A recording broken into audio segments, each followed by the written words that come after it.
ಇವತ್ತಿನ ರೆಸಿಪಿ ಮಕ್ಕಳು ತುಂಬಾ ಇಷ್ಟಪಟ್ಟು ತಿನ್ನುವಂಥ ವೆಜ್ ರೋಲನ್ನು ಮಾಡೋಣ. ತುಂಬ ಸಿಂಪಲ್ಲಾಗಿ ಮಾಡ್ಕೋಬೋದು. ಒಂದು ಚಪಾತಿ ತಿನ್ನೋ ಮಕ್ಕಳು 3 ಚಪಾತಿ ತಿನ್ನೋದ್ರಲ್ಲಿ ಡೌಟೇ ಇಲ್ಲ. ಇವಾಗ ಸ್ಟಾರ್ಟ್ ಮಾಡೋಣ.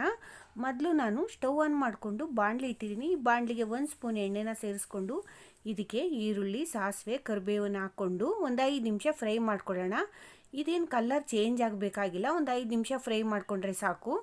ಈಗ ಇದಕ್ಕೆ ಒಂದು ಅರ್ಧ ಸ್ಪೂನು ಚಿಲ್ಲಿ ಪೌಡ್ರು, ಒಂದು ಅರ್ಧ ಸ್ಪೂನು ಗರಂ ಮಸಾಲ, ಒಂದು 1/4 ಸ್ಪೂನು ಅರಿಶಿನ, ಅರ್ಧ ಸ್ಪೂನು ಶುಂಠಿ ಬೆಳ್ಳುಳ್ಳಿ ಪೇಸ್ಟು, ಒಂದು 1/4 ಸ್ಪೂನು ಚಾಟ್ ಮಸಾಲಾನ ಸೇರಿಸ್ಕೊಂಡು ಮಿಕ್ಸ್ ಮಾಡ್ತಾಯಿದ್ದೀನಿ.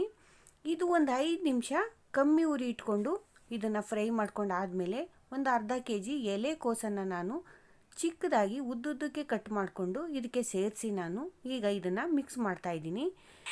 ಕಮ್ಮಿ ಉರಿ ಇಟ್ಕೊಂಡೇ ಒಂದು 5 ನಿಮಿಷ ಫ್ರೈ ಮಾಡ್ಕೊಳ್ಳಿ. ತುಂಬಾ ಚೆನ್ನಾಗಿರುತ್ತೆ. ನೀವೊಂದು ಸಾರಿ ಟ್ರೈ ಮಾಡಿ ಕಮೆಂಟ್ ಮಾಡಿ ತಿಳಿಸಿ. ಇದಕ್ಕೆ ರುಚಿಗೆ ತಕ್ಕಷ್ಟು ಉಪ್ಪು, ಸ್ವಲ್ಪ ಕೊತ್ತಂಬರಿ, ಒಂದು ನಿಂಬೆಹಣ್ಣಿನ ರಸನ ನಾನು ಇದಕ್ಕೆ ಬಿಟ್ಕೊಂಡು ಮಿಕ್ಸ್ ಮಾಡೋಣ. ಇದು ಜಾಸ್ತಿ ಬೇಯಬಾರ್ದು, ಒಂದು 5 ನಿಮಿಷ ಇದನ್ನು ಬಾಡಿಸಿದ್ರೆ ಸಾಕಾಗುತ್ತೆ. ಈಗ ಇದಾಗಿದೆ. ಈಗ ಚಪಾತಿ ರೆಡಿಯಾಗಿದೆ. ಈಗ ಒಂದು ಚಪಾತಿನ ತೊಗೊಂಡು ಇದನ್ನು 2 ಸ್ಪೂನನ್ನು ನಾನು ಸೇರಿಸ್ಕೊಂಡಿದ್ದೀನಿ.